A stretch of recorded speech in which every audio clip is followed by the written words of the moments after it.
Boa noite, boa noite. Bora para mais uma live. Regina, Aline, Danilo já apostos, Edeilson, Trabalhista Toga. Já me mandou a solicitação. Foi rápido. Professor aqui. Dicas de concurseiro, sejam bem-vindos. Boa noite.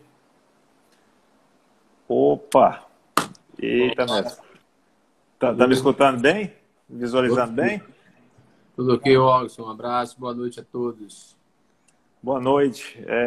Essa aqui é a 27ª live com esse fenômeno que está aqui diante de mim, o Danilo Gaspar. Que é isso. Né? É uma satisfação tê-lo aqui para contribuir com a sua trajetória, para esse projeto, viu? É muito importante, não só para mim, mas para dezenas e centenas de seguidores. É uma honra. É uma honra também para mim. Eu te acompanho já há bastante tempo. O Danilo é juiz do trabalho do TRT5 da Bahia, mestre em Direito pela Universidade Federal da Bahia, professor e autor de diversas obras jurídicas, que a gente vai falar um pouco no decorrer da live.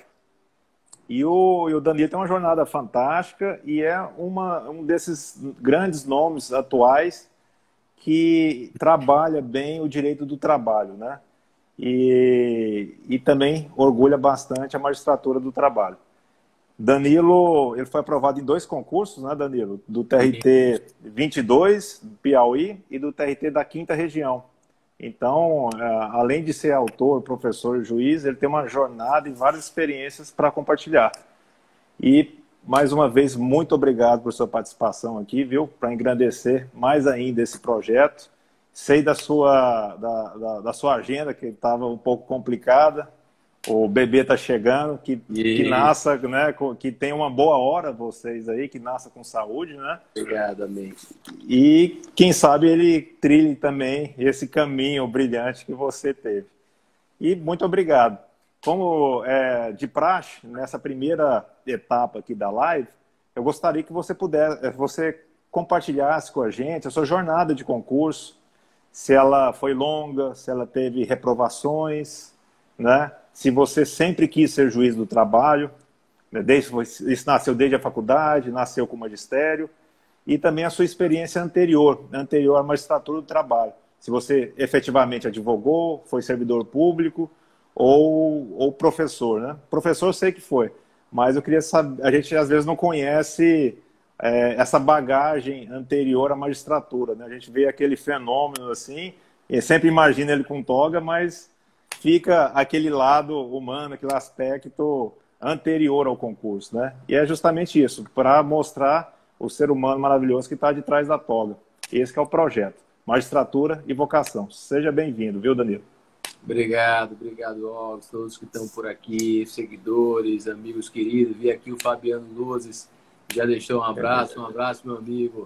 Você é alguém realmente que muito me orgulha dessa trajetória e não te ajudei em absolutamente nada. A gente não tinha o que fazer ali, não. Você já era alguém absolutamente pronto para o ingresso no concurso. Eu venho de uma trajetória e, curiosamente, eu digo isso sempre, depois de aprovado, eu comecei com essa ajuda focada na preparação para concursos públicos, publicando alguns livros com meu querido amigo Fabiano Veiga, também juiz aqui no TRT da 5ª Região. Temos 3 livros publicados específicos para o concurso da magistratura, um para a prova discursiva, um para a sentença e um de profissões regulamentadas. E a gente vem aí já, eu tomei posse em 2014, já são 6 anos, auxiliando naquilo que está ao nosso alcance, os candidatos aos concursos da magistratura, do Ministério Público do Trabalho, de analista, de Tribunal Regional do Trabalho, técnico, enfim, seja nos livros, seja nas aulas, na verbo jurídico, no Complexo de Ensino Renato Saraiva, no INFRA, que a gente faz aquilo ali que a gente realmente está ao nosso alcance. E eu brinco sempre dizendo às pessoas que eu peço que não se espelhem em mim, não se espelhem na minha trajetória, não se espelhem naqueles passos que eu percorri, porque talvez a minha trajetória tenha sido literalmente ali, eu brinco, um golpe de sorte no concurso. Porque eu sempre tive a vontade de concurso na magistratura do trabalho, sempre, desde mais ou menos o 8º semestre da faculdade. Eu me encantei pelo direito do processo do trabalho. Esse 8º semestre da faculdade, direito do trabalho geralmente é antes, mas no 8º semestre da faculdade a gente teve uma disciplina optativa, direito constitucional do trabalho, com até então desembargador do TRT da 5ª Região e hoje ministro do TST, Cláudio Brandão. E foi muito rica aquela disciplina. E eu realmente me identifiquei muito com a área trabalhista, já estava estagiando na área trabalhista e coloquei a magistratura do trabalho realmente como a única coisa que me tiraria da advocacia. Eu sempre gostei muito do estágio na advocacia, sempre me imaginei advogado, mas dizia assim, não, se for para realmente seguir alguma carreira pública, essa carreira vai ser a carreira da magistratura do trabalho, porque me parece ser um cargo capaz, dentro dali da sua atividade, humilde, humana e serena, de fazer algumas transformações. A partir de mini transformações, a gente consegue transformar o mundo, eu não tenho a menor dúvida disso. E coloquei aquilo ali realmente como meta. Mais ou menos nesse 8º semestre de faculdade, como sou alguém, e uso sempre essa expressão para dizer, muita gente diz assim, você tem muito mérito, de onde chegou, etc. Eu digo sempre, não tenho mérito nenhum, porque eu sou alguém de uma família com condições, de uma família que teve a possibilidade de me permitir o melhor tipo de educação, educação privada, educação que não me exigia nada além do estudo. Então, eu não tenho mérito de ter realizado os sonhos que projetei, mas sim apenas tive a oportunidade, o que infelizmente nem todos os nossos países tão desigual possuem. Só que no 8º semestre de faculdade eu tive primeiro um episódio que daqueles ali que talvez faça algumas pessoas pensar assim, não vai dar para realizar o sonho que eu estou projetando. Eu perdi uma irmã com 23 anos de idade, de maneira surpreendente, relativamente trágica. Ela teve uma parada cardíaca repentina, éramos eu e ela apenas, e o mundo desmorona um pouco. Eu vi ali meus pais num sofrimento realmente muito grande, porque inverte a ordem lógica da vida. A gente não imagina enterrar um filho, então foi muito trágico para mim aquele momento. Minha irmã faleceu em abril de 2005. Eu me formei em final de 2017. Então eu estava num momento ali crucial para, enfim, criar aquela base sólida, quem sabe, para realizar o sonho da magistratura. Eu não tinha ninguém e não tenho ninguém na área jurídica da família. Meu pai é médico, minha mãe administra a clínica dele. Então era eu e eu que ia ter que meter a cara ali. Tive esse evento trágico. 3 meses depois, eu com 20 anos de idade, recebo a notícia de que seria pai. Então foi uma segunda notícia que me pegou ali naquele momento extremamente de surpresa. E aí, 20 anos de idade, poxa, vou ser pai, vou ter que enfrentar esse desafio e talvez você pense assim, não, agora mais do que nunca eu não vou ter condições de trilhar aquele caminho que eu sei que é fundamental para a aprovação num concurso. Mas mantive o foco, me formei, fiz minha dissertação, fiz minha monografia de conclusão de curso na área trabalhista, comecei a advogar no mesmo escritório que eu estagiava, foi uma escola muito importante, fiz audiências pelo Brasil inteiro e passei, logo no primeiro ano de formado, passei no mestrado na Universidade Federal da Bahia. E iniciei o mestrado em 2009, me formei ali em janeiro de 2008 e iniciei o mestrado em março de 2009. Com o mestrado, passei para a área acadêmica. E chegava aquela época da aula de manhã e de noite, de segunda a sexta e sábado de manhã. Teve um momento da minha vida que eu me vi dando aula segunda a sexta, de manhã e de noite, e sábado de manhã. Durante o dia, eu fazia minha atividade da advocacia nesse escritório. E aí muitas pessoas perguntavam, poxa, cara, e seu sonho? Eu dizia assim, meu sonho, se for para acontecer, ele vai acontecer. Eu sei que concurso não tem receita de bolo, mas tem um caminho mais seguro e eu vou falar um pouco, se tivermos espaço aqui, desse caminho mais seguro da preparação. Mas eu dizia para mim mesmo, se for realmente o meu sonho, ele vai acontecer. Em determinado momento, eu deixei o escritório que eu advogava e fiquei me dedicando exclusivamente ao magistério e à advocacia particular. Abri um escritório particular, fiquei advogando num ritmo menor e focado ali no estudo do mestrado, no estudo da preparação das aulas que eu dava aula de Direito do Trabalho 1, Direito do Trabalho 2, Processo do Trabalho 1, Processo do Trabalho 2, até que, em determinado momento, curiosamente, a vida ela faz esses ensaios. Meu filho já estava ali mais ou menos que nasceu em 2006, isso foi em 2011, ele estava ali com 5, 6 anos. Aí eu projetei com ele e com meus pais uma viagem para Natal, Rio Grande do Norte, Natal, para fazer um passeio com ele. Coincidentemente, nesse final de semana que eu projetei a viagem com meus pais e meu filho, havia um concurso para a magistratura do trabalho do TRT da 21ª região. Aí eu comentei com minha mãe, ela falou assim, se inscreva. Eu digo, tá louca, mãe? Nunca estudei para concurso, como é que eu vou me inscrever nesse concurso? Ela, se inscreva, já que a gente vai para Natal, você faz sua prova. Recado de mãe, a gente não pode negar. Me inscrevi no concurso e viajamos para passear em Natal. Naquela época, concurso regionalizado e a prova objetiva era realizada em 2 dias, em muitos concursos. Você fazia uma parte no sábado e uma parte no domingo. Fomos, aproveitei um pouco ali, eu me lembro. Danilo, você estudou o que para essa prova? Eu digo sempre, eu estudo a vida inteira. Eu nunca parei de estudar e nunca vou parar de estudar. Eu talvez não tivesse aquele estudo focado e necessário para o concurso, mas eu estudo muito a vida inteira, porque estudar para dar aula é algo muito enriquecedor. E aí eu me lembro que a gente estava no aeroporto, aí tinha uma banca de revista no aeroporto, eu não sei se todo mundo conhece, uns resumos que são plastificados assim, cores branca e vermelha. Aí tem resumão, né? Resumão. Eu comprei de todas as matérias, entrei no avião e fui lendo aquilo. Pois bem, nesse dia, curiosamente, você vê como a vida é, tinham 2 rapazes sentados e estavam com um vade-mecum. Aí minha mãe chegou para mim e perguntou assim, será que eles vão fazer concurso? Eu disse assim, não sei, mãe, me deixe quieto. Eu sou uma pessoa relativamente tímida nesse primeiro contato. Pois ela levantou, foi lá, se identificou, perguntou, sabe quem que era um dos rapazes? Fabiano Veiga. Hoje em dia, o irmão que a vida me deu, o Fabiano já estava ali no ritmo forte de concurso. Aí, chegando lá, eu me lembro como se fosse hoje. Eu fiz a prova. Eu fiz 67 pontos. 67. Eram 100 questões, eu fiz 67. Salvo engano, a nota de corte foi 74. Acho que eu fiz 67, ou fiz 67 ou 69. E a nota de corte foi 74. Quando eu corrigi essa prova, eu olhei para mim e disse assim, caramba, será que já dá?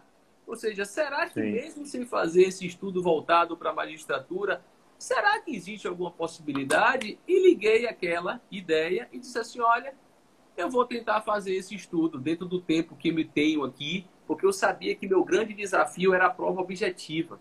Aquela prova com diversas matérias, aquele estudo letra de lei. E aí eu comecei a me inscrever nos concursos.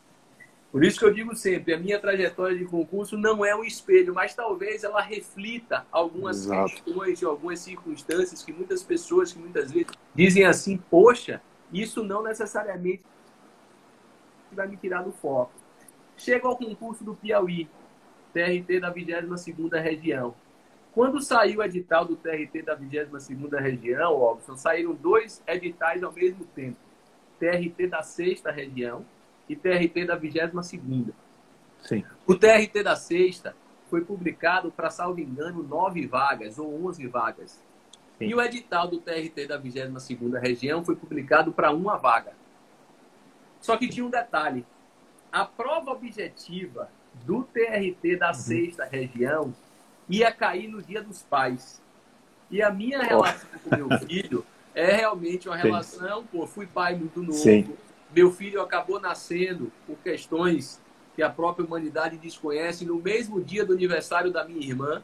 Eles fazem aniversário no mesmo dia, 9 de fevereiro. Trouxe a alegria de meus pais à vida. Então, minha relação com meu filho realmente é muito próxima, muito marcante. E eu respondi sem medo de ser feliz. Eu não vou fazer concurso nenhum no Dia dos Pais. Esqueça TRT da 6ª Região. Imagine um concurseiro dizendo isso. Concurseiro nenhum e sem consciência deixa de fazer concurso porque é Dia dos Pais, Dia das Mães, Réveillon. Não tem nada que tire o concurseiro da sua prova. Pois bem, eu disse assim, não. TRT de Pernambuco não faço não, porque eu não vou passar Dia dos Pais longe de meu filho. Vou me inscrever nesse aqui, no Piauí, que é uma semana depois. Eu lembro que na época, umas colegas que faziam prova na Bahia diziam assim, você é maluco, Dan. Como é que você troca um concurso de 10 vagas por um concurso de 1 vaga? Aí eu me lembro de uma resposta que eu dei, que eu levo realmente com uma grande lição na minha vida. Eu disse assim, mas eu sou um só. Só preciso de 1 vaga. Se for para ser minha, vai ser essa. Eu só preciso de 1 vaga. E aí fui no concurso. Quando fui no concurso, acabei sendo aprovado nesse concurso. E fui aprovado em primeiro lugar geral no concurso do TRT da 22ª Região. Porque eu acho nesse ponto que a bagagem acadêmica que eu tinha me ajudou muito na segunda fase, me ajudou muito na prova oral, me ajudou muito também na sentença, minha bagagem prática com advocacia e treino de sentença. Eu fiz bastante quando cheguei à fase de sentença. Passei no concurso da 22ª Região. Aí me lembro que quando saiu, né, voltei da prova oral, aquela emoção, aquela alegria, todos nós que passamos no concurso sabemos. Quando eu cheguei no aeroporto, a família abraçou, aí meu filho virou para mim e perguntou assim, ô pai, você vai ficar longe de mim agora? Eu disse assim, não filho, não se preocupa não, tá tendo um concurso aqui na Bahia, seu pai vai passar e vai ficar perto de você. Mas eu dei aquela resposta para ele como se fosse assim, não, eu não cogitava outra realidade, como se algo estivesse dizendo para mim. Estava tendo um concurso na Bahia. Passei na primeira fase, passei na segunda fase. Quando chegou no resultado da sentença, aí engraçado, eu tinha um feeling, talvez aí um pouco da ajuda da docência, mas eu tinha um feeling muito grande quando eu fazia uma prova boa ou quando eu não fazia uma prova boa. Geralmente isso engana as pessoas. O meu feeling era muito apurado nisso. E eu sabia que eu tinha feito uma prova de segunda fase muito boa, mas eu não tinha feito uma prova de sentença muito boa. Porque eu tinha cometido, para mim, o que eu achava que era um pecado capital, que era um erro na prescrição. Um erro logo no início da prova, chama atenção. Eu disse assim, caramba, eu vou passar na segunda fase, mas vou perder na sentença. Aquela promessa que eu fiz para meu filho, eu vou cumprir, mas vou cumprir pela via da permuta ou da remoção. Pois bem, aí eu estava dando aula no dia, aí pedi a minha esposa, o resultado ia ser aqui no pleno do TRT da 5ª Região, pedi a minha esposa que ela fosse ver o resultado. Já estava lá, né? Qualquer resultado que surgisse. Aí ela me manda uma mensagem. Naquela época, eu acho que não tinha nem o WhatsApp ainda, foi essa iMessage do iPhone, me lembro? iMessage, aquela mensagem azulzinha. Ela dizia assim, ela mandou uma mensagem, Dan, não passou ninguém. Sim. Quando ela falou não passou ninguém, eu disse assim, como assim? Ela, todos reprovados. Aí eu me lembro de uma mensagem que eu disse para ela. Eu disse assim, renasci das cinzas. Eu não falei mais nada, só falei isso, voltei para dar minha aula, eu estava na Faculdade Baiana de Direito dando aula, voltei para dar minha aula, e aí fui para casa. Mas que é aquilo que você me disse? Ele diz assim, um concurso, uma prova de sentença com 81 candidatos e ninguém é aprovado, tem alguma coisa errada nessa prova. Tem alguma coisa errada nesse concurso. Como eu não passaria se alguém passasse, o fato de alguém perder está na minha cabeça aqui, racionalmente, de forma intuitiva. É como se alguém tivesse assim, existe alguma chance, existe alguma luz no final do túnel para você passar nesse concurso na Bahia. E aí eu fui analisar a prova para ver se tinha alguma violação ao edital. E eu me lembro que eu identifiquei uma pequena violação. E aí comecei a conversar com alguns reprovados se alguém toparia entrar com alguma medida. E eu estudei e vi que cabiam 2 medidas ou uma medida perante o CNJ. Um pedido de previdência ou um PCA, procedimento de controle administrativo. Pois nós nos juntamos, 10 candidatos. Eu era advogado à época ainda. Eu era um dos autores e era o advogado da turma. Peguei a procuração de todo mundo. Nós fizemos a petição juntos, os 10, fazia, revisava, mandava, etc. Ficou belíssima a peça. Eu dei entrada entrei em contato com o gabinete em Brasília do conselheiro, a gente rachou uma passagem de avião, eu fiz um bate-volta para Brasília, para despachar com os... Despachar assim, conversar sobre o caso com o conselheiro. Fui lá na cara e da coragem com 2 pacotes de prova da Faculdade Baiana para corrigir, que era ali era final do ano e final de semestre. Conversei, a conversa foi ótima, ele recebeu super bem e eu voltei. Não tinha realmente nada a dizer ao pessoal, porque ninguém deu antecipação de nada, etc, etc. Aí não podia ser diferente, eu estava no carro com meu filho, tinha acabado de pegar ele na escola, recebo uma ligação de Cacá, Clarissa Magaldi, uma querida amiga, que também foi reprovada nessa sentença e também fez parte comigo dessa ação. Ela chorava de um lado, quando ela chorava do outro lado, eu já sabia o que era, eu chorava do lado de cá. Eu, dentro de mim, sem ela me dizer, imaginava que tinha saído o resultado. E realmente saiu o resultado. O conselheiro anulou a prova de sentença e determinou que fosse feita uma nova prova para todos os candidatos. O tribunal não recorreu, foi designada uma nova prova de sentença. Fomos fazer essa nova prova de sentença, eu fui aprovado na prova de sentença, fui para a prova oral, e na prova oral fiz aquilo que muita gente às vezes pergunta no curso de prova oral. E aí a família pode ir, eu digo assim, não sei, siga seu coração. Na minha prova oral fecharam a porta porque tinha aluno, tinha mãe, pai, madrinha, filho, tinha a família inteira. Quem queria ir, eu vá, você quer ir assistir, vá lá. Se eu me ferrar, você viu, se eu me der bem, você viu também. E foi muito marcante para mim quando eu entrei. A gente fez essa prova oral em pé, num púlpito. Quando eu entrei, eu me dei de cara com meu filho, sentadinho ali na primeira fila, do lado de meu pai, minha mãe e minha esposa. E eu fiz a prova literalmente de costas para ele. Eu ouvia durante a prova a respiração dele. Ele pequenininho, que legal. Eu ouvia a respiração dele. Felizmente deu tudo certo. Eu acabei sendo aprovado nessa prova com um triplo 10 na prova oral, que é enfim, um símbolo bastante interessante para quem faz concurso. Acabei tomando posse no TRT da 5ª Região em 30 de junho de 2014 e aqui estou como juiz substituto na 6ª Vara do Trabalho de Salvador. Continuo na minha trajetória na docência e depois que eu fui aprovado, depois que eu tomei posse, eu comecei a fazer uma retrospectiva da minha trajetória e aí talvez seja a grande contribuição que eu possa dar para quem faz concurso para magistratura, para Ministério Público, para, enfim, qualquer tipo de concurso. Não existe receita de bolo, a sua hora vai chegar, o seu sonho vai ser realizado, não existe nenhum obstáculo que esteja diante de você, que seja capaz de tirar você da sua rota.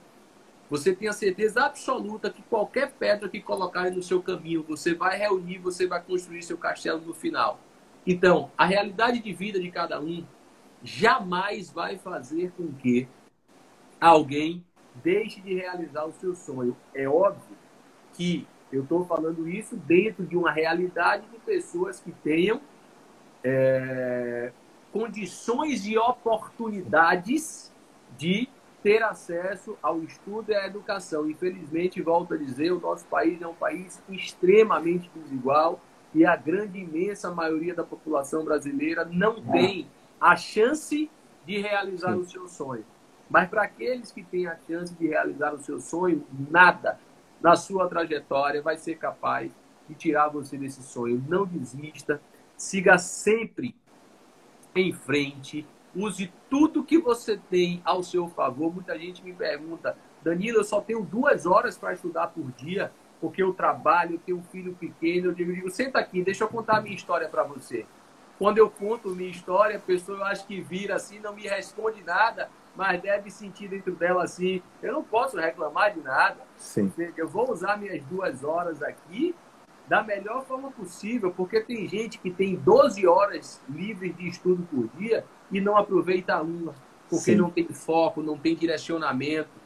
Então, eu acabei trilhando uma trajetória aí com o Fabiano, sobretudo, com outros grandes amigos também, de auxílio a essa preparação no concurso.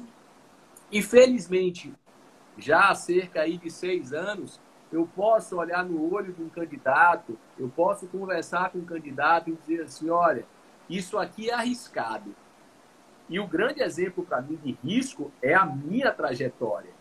é a minha história de concurso. A minha história de concurso certamente não é uma história que seja segura para alguém ser aprovado num concurso, mas ela pode acontecer. Mas existe um caminho mais seguro, um planejamento de estudo, um estudo pautado em todas as etapas do concurso, desde o início, dançar conforme a música, prova objetiva tem um estudo específico, prova de segunda fase tem um estudo específico, prova de sentença ou de ação civil pública do MPT tem um estudo específico, prova oral é outro estudo específico, a gente vai dançando conforme a música, a gente vai trilhando os nossos passos, eu não tenho a menor dúvida que as coisas vão acontecendo.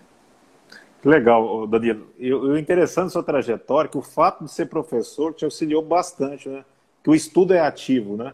Você não fica muito aquele estudo passivo, né? Você tem o input e o output, né? Você exercia muito isso. Então, a maneira que você tem de explicar, você está sedimentando o conhecimento. Isso facilita em todas as fases, né? Tanto discursiva... Talvez não. Não, talvez não. Com certeza não na prova objetiva. Sabe por que não na prova objetiva, Watson? Primeiro, porque eu não estudava as outras matérias. Eu ia fazer questão de penal, eu tinha que dar a sorte de ter lido o vade-mecum no avião. Eu tinha que ter dado a sorte de ler o artigo que caiu na prova no avião, porque senão eu ia errar. Ou então eu tinha que lembrar o que deu na faculdade. Esse era um grande desafio. E o segundo desafio é, quando você faz um estudo mais aprofundado, você às vezes vê mais do que o enunciado da prova objetiva. Briga com a questão, né? Briga com a questão. Você vê uma letra de lei da CLT que você sabe que doutrinariamente não foi recepcionada pela Constituição, mas o enunciado da questão não quer saber, ele está cobrando só letra de lei. Isso eu descobri fazendo concurso. Isso eu aprendi fazendo concurso. Então, quando eu fiz algo em torno de 10 concursos na minha vida, a partir mais ou menos ali, e para você ter ideia, meu maior índice de reprovação foi na primeira fase. Eu fiz 10 concursos, passei em 5 primeiras fases, então eu perdi em metade. Meu aproveitamento em primeira fase foi 50%.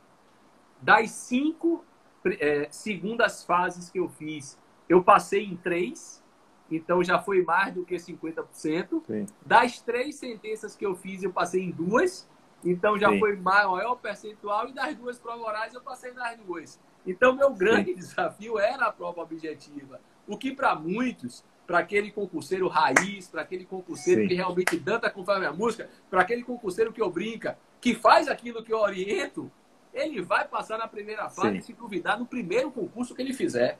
Porque é possível passar no primeiro concurso que você faz. Basta você realmente trilhar aquele caminho seguro. Trilhar aquele caminho de você identificar as demandas de cada etapa do concurso. E antes da gente passar por esse caminho seguro aí, que eu acho que é interessante a gente abordar, eu acho que teve umas peculiaridades nos concursos que você prestou. Teve o espelho de correção. É uma época que não tinha espelho de correção, o TRT 22 forneceu o espelho e o TRT 5 forneceu o espelho, e uma das razões da anulação foi que cobrou algumas leis que não estavam previstas no edital. E você só saberia disso com o espelho de correção, que hoje, depois do concurso nacional, né, passou a ser uma prática, né, adotada em boa hora, né, já deveria ter sido feito isso, mas para você ver tanto que é interessante, a partir do momento que colocou, mesmo que de forma pontual, nesses 2 concursos, deu para ver alguns perfis que passaram, um perfil mais academicista, vamos dizer assim. No TRT 22 a gente percebeu muito isso, e também no TRT da 5ª região. Não sei se... Você é a favor do espelho de correção também, né? Eu acho algo extremamente...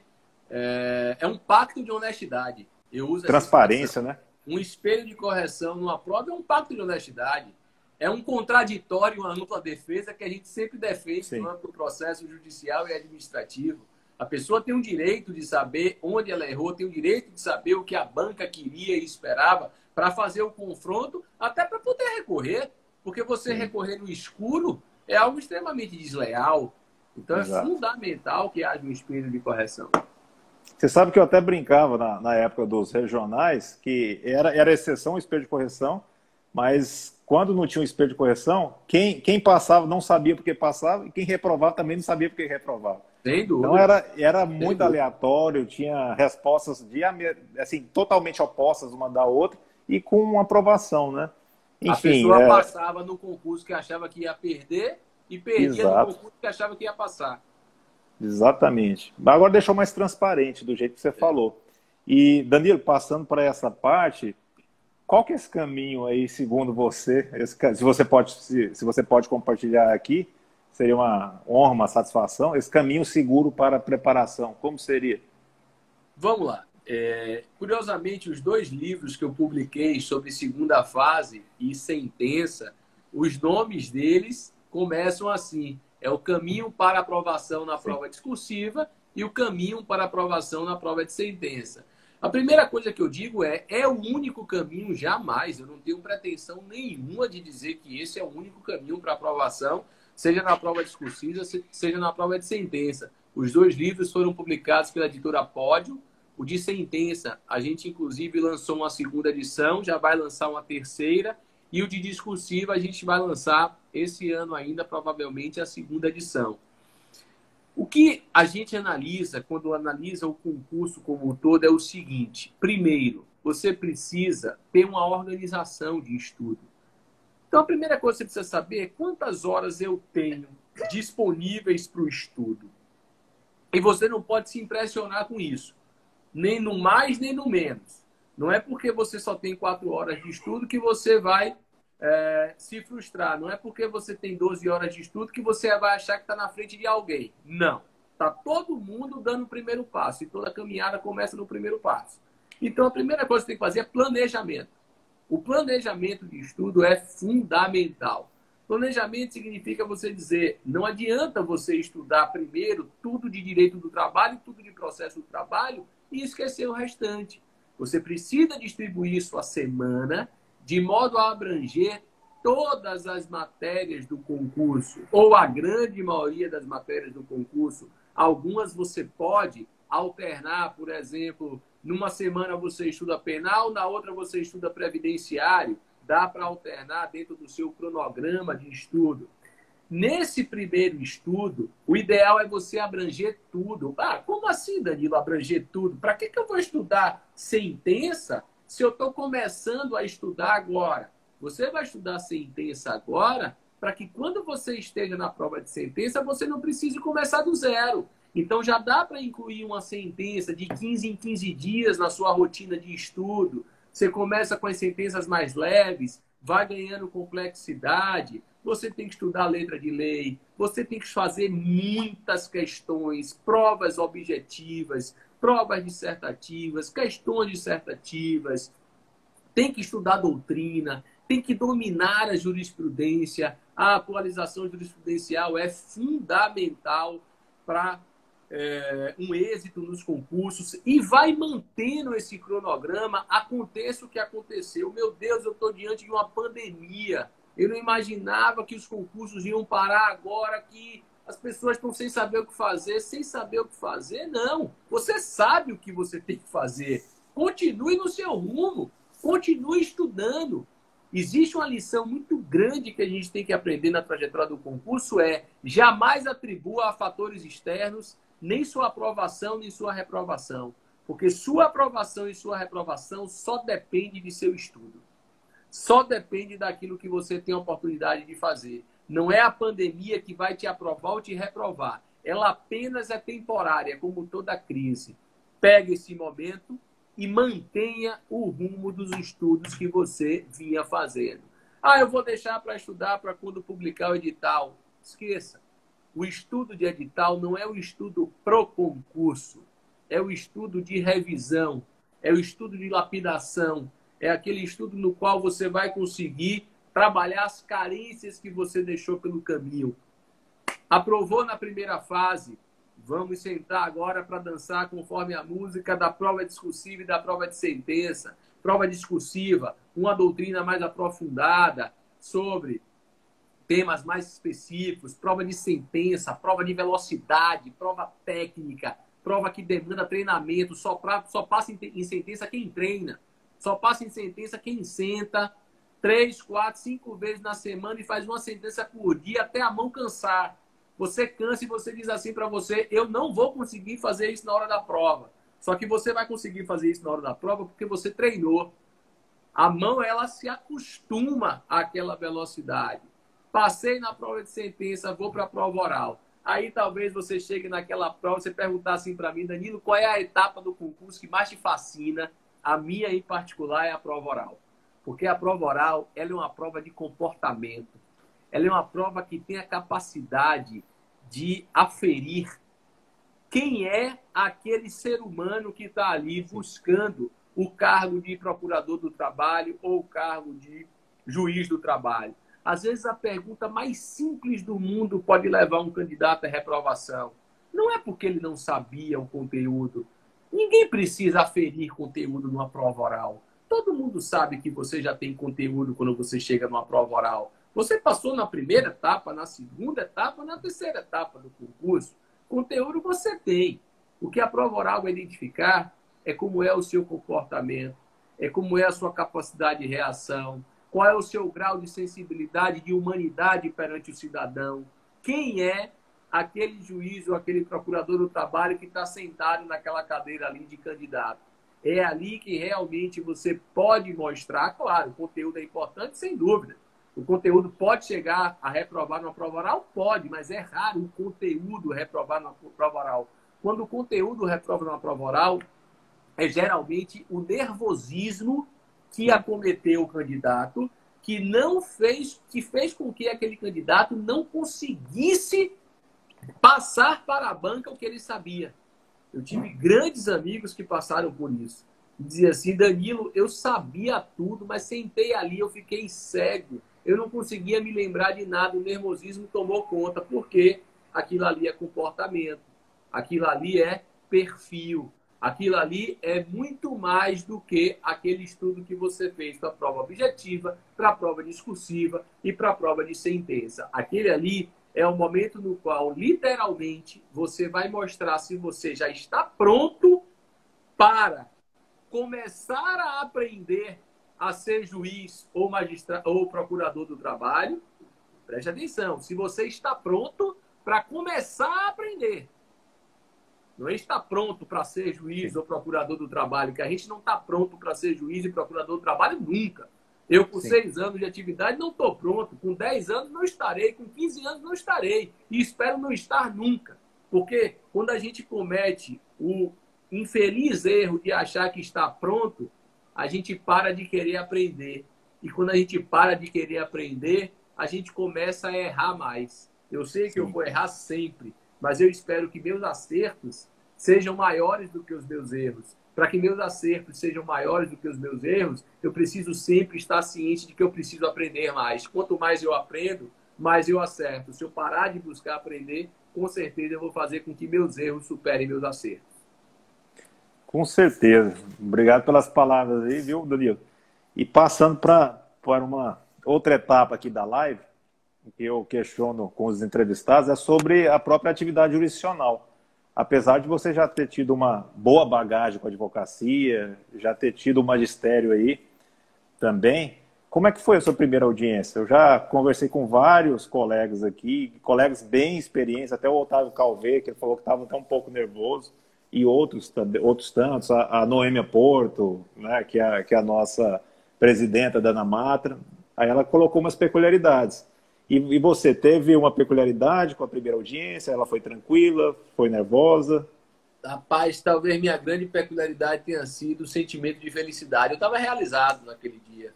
Eu estava assim, com aquele sentimento de caramba, eu vou ter a chance agora de fazer aquilo que eu sempre quis, que eu sempre esperei. A minha ansiedade era uma ansiedade para que acontecesse logo. Era uma ansiedade para que eu me permitisse logo errar o que eu tivesse que errar em mesa de audiência para aprender mais e mais. Então, foi muito bacana. Eu comecei a fazer audiência. Aqui você passa por uma etapa de uma escola regional e a gente faria as primeiras audiências junto com alguns juízes que foram nomeados como juízes tutores.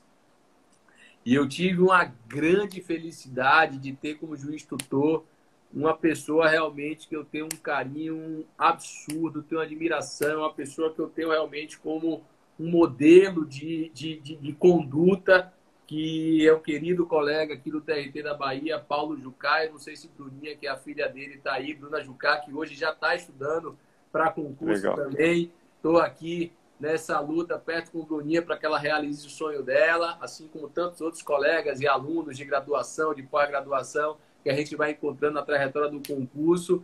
E aí eu me lembro que Paulo, em determinado momento, disse assim: eu não vou ficar do seu lado, porque se eu ficar do seu lado é capaz de ter em dúvida quem é que está começando e quem é que está aqui ensinando. Fique à vontade, erra o que você tiver que errar, cometa seus erros, que errar todo mundo erra. E aí fui ali, me batendo, aprendendo, sempre com aquele sentimento, que é o sentimento que eu tenho até hoje em mesa de audiência, de cumplicidade, de cooperação. Eu não tenho medo nenhum quando o advogado pergunta alguma coisa: doutor, não sei não, me dê um minuto, deixa eu abrir o Google aqui para ver. Abre o Google, vira o computador para o advogado, bora procurar junto. Não me lembro se tem súmula, se tem OJ sobre isso. Vamos conversar, vamos lá dentro do gabinete. É assim que a gente aprende, é assim que a gente consegue se realizar. Talvez o grande desafio de um juiz do trabalho, um juiz, né, enfim, como qualquer magistrado, seja perceber que ele é, antes de qualquer coisa, o sujeito do processo. E sendo o sujeito do processo, ele está ali para cooperar e esperar a cooperação de todos. O juiz não é mais do que ninguém, também não é menos do que ninguém. Ele é um sujeito do processo, assim como é o autor, assim como é o réu, assim como é o advogado, assim como é o membro do Ministério Público, assim como são todos servidores. Se a gente segue a nossa carreira da magistratura sabendo e tendo a consciência de que a gente é, na verdade, servidor público e sujeito do processo, a gente esquece de toga, a gente esquece de símbolos de poder, que, na minha concepção, eu respeito todos, viu? Respeito todos, eu respeito absolutamente qualquer posição, qualquer concepção de realização da sua profissão. Então, eu respeito aqueles que se sentem bem usando toga, mas eu respeito também aqueles que não se sentem bem usando toga, porque veem na toga um instrumento de poder que distancia o juiz da sociedade. Eu, Danilo, sou um deles. E nunca vi na toga algo que me deixaria mais confortável. Eu vejo na toga algo que me distancia, não me sinto bem com aquilo. A única vez que eu botei uma toga foi quando eu tomei posse, que minha mãe disse que tinha um sonho de tirar uma foto comigo com toga. No dia da posse, eu botei a toga, tirei a foto com ela, botei a toga de novo na caixa e digo: tome, mãe, é sua. A toga está lá guardada na casa dela e de meu pai como uma recordação. Porque aquilo ali, realmente, eu me sinto como alguém que está se afastando da sociedade. Então, a gente tem que estar próximo, a gente tem que estar junto, a gente tem que tratar as pessoas que batem a nossa porta no Poder Judiciário de forma acessível, de forma democrática, de forma aberta, chamar as pessoas pelo nome, identificar que a cada audiência a pessoa tem ali aquele momento que ela está buscando ter há muito tempo, buscar ser leve durante o nosso dia a dia enquanto a magistratura, não deixar que os símbolos, os instrumentos e as seduções de poder tomem conta da gente. O melhor remédio para não deixar que os instrumentos, os símbolos e as seduções de poder tomem conta da gente são, lembrando dia e noite, que o que a gente é, na verdade, é sujeito do processo e servidor público. Que legal, Danilo. E passando um pouquinho aqui também, mais adiante, você tem algum caso emblemático que te chamou a atenção, que te tocou? Foram vários, eu sei, nesses 6 anos, que diariamente, como juiz de trabalho, a gente lida com isso. Mas algum, assim, em especial que você guarda na memória com carinho ou te espantou? Olha, Wallace, eu tenho alguns, realmente. Eu vou pensar aqui, vou compartilhar 2.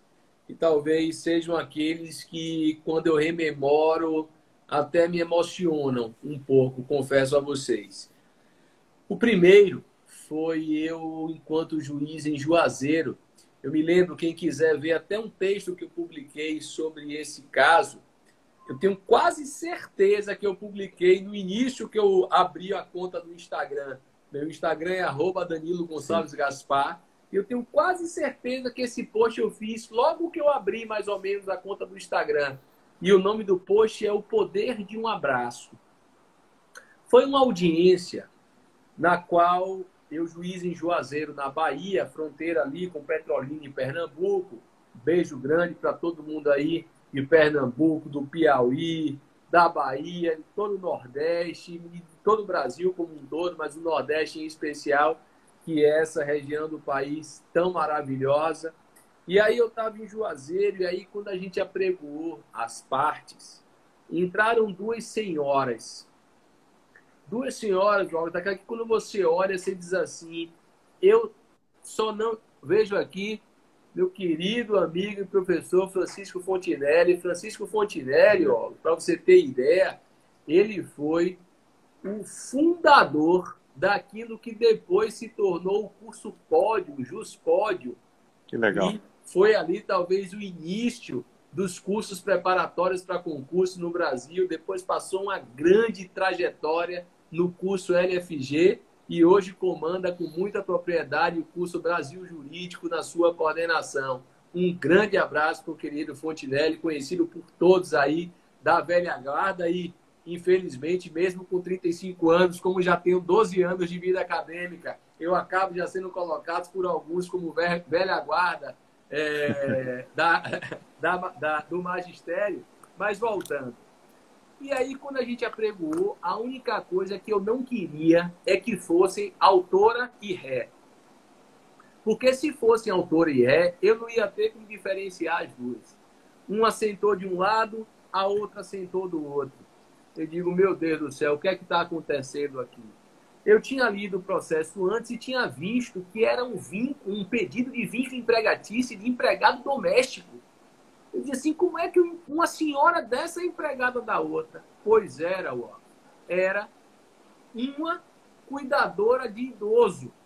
Eram duas senhoras praticamente da mesma idade, ali por volta de seus 60, 70 anos, e uma era cuidadora da outra. Eu digo assim, meu Jesus Cristo, o que é que vai acontecer nessa mesa de audiência agora?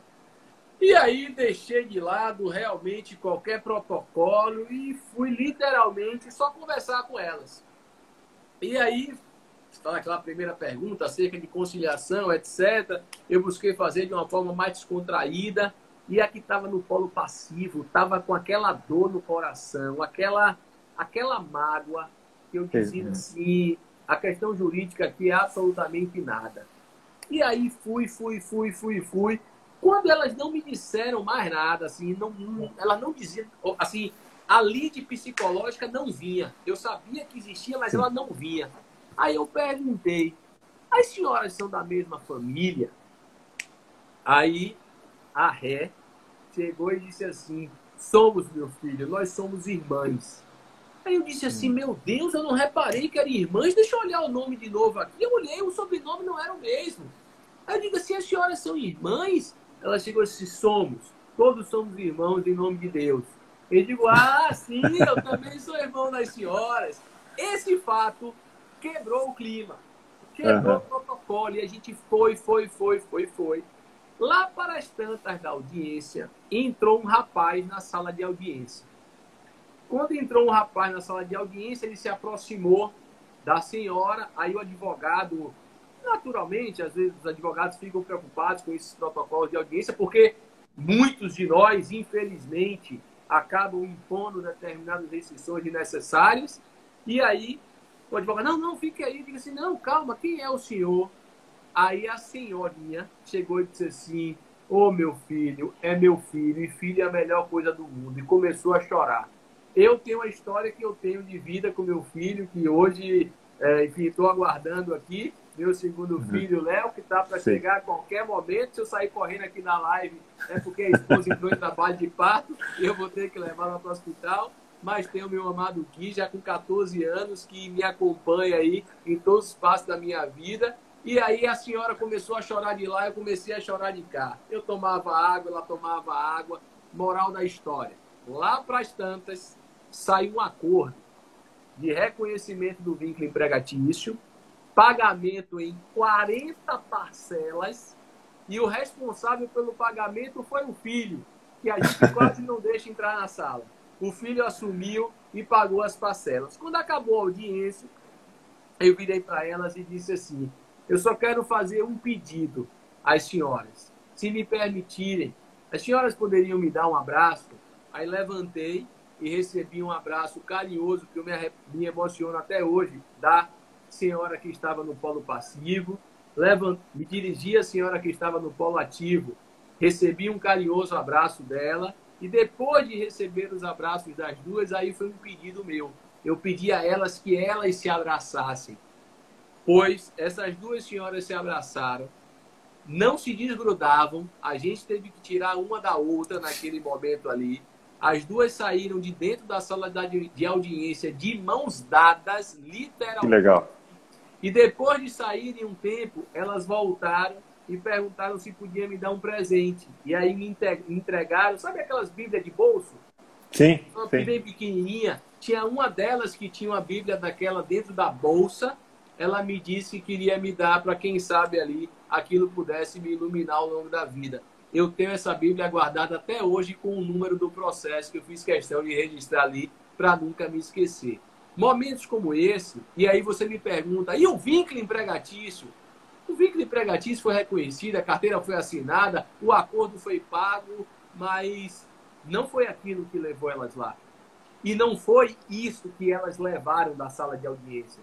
O que elas levaram da sala de audiência, felizmente, foi a recomposição de uma amizade que havia sido, em determinado momento, rompida por questões da vida e que havia criado uma ferida delas que, por questões de destino, se transformou em uma reclamação trabalhista. São muitos esses trabalhadores, são muitos esses cidadãos, esses seres humanos que batem à nossa porta diuturnamente no âmbito do Poder Judiciário, e a gente precisa realmente conceber que, para muitos no nosso país, o Poder Judiciário é ainda e ainda será por muito tempo, e sobretudo a Justiça do Trabalho, que é a justiça, e me orgulho muito disso, mais humana de todas, a justiça ainda será para muitos a última esperança.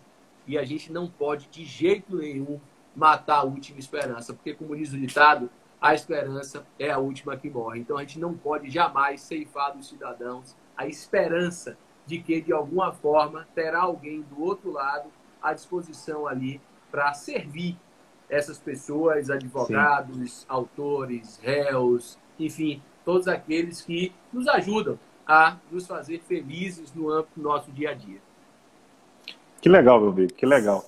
E você tem o dom aí do magistério, viu? Porque a gente está batendo 60 minutos, quase uns 53 minutos, e você abordou quase toda a temática aqui da live, né? E com esse caso esplendoroso, que o pessoal tá até falando que está chorando aqui junto com você, tem alunos seus aqui bacana também. E eu vou deixar avisado aqui que vai ficar salvado no meu IGTV, e vai ficar salvado no meu blog, que é www.magistradotrabalhista.com.br. Tem muitas visualizações e espero que fique para a eternidade esse momento que eu estou tendo aqui com você. Bem íntimo e bem motivacional. E, Danilo, para encerrar com chave de ouro aqui, vai ter mais ou menos 6 minutos, e como você já é bem pontual mesmo, queria uma mensagem final para você, uma mensagem final sua de motivação para o pessoal que ainda deseja a carreira da magistratura, que a gente está passando por um período de entre-safra, não tem uma perspectiva concreta de novo concurso, e o pessoal fica naquela dúvida se deve persistir ou não. E você tem a palavra aí, meu amigo. E, mais uma vez, agradecendo a sua disponibilidade. Sei que está aí na expectativa do segundo filho. Que tenha uma boa hora, que nasça com saúde. Obrigado, e parabéns aí pela carreira. E eu estou sempre à disposição, viu?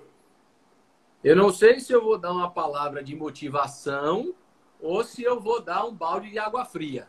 Mas, de verdade, toda pessoa que me pede um conselho para os cargos de Ministério Público do Trabalho e Magistratura do Trabalho, a primeira pergunta que eu faço é: você gosta de gente? Você tem paciência com o ser humano? Você gosta de atender as pessoas? Ou você tem problema com gente? Ou você tem problema com pessoas junto de você?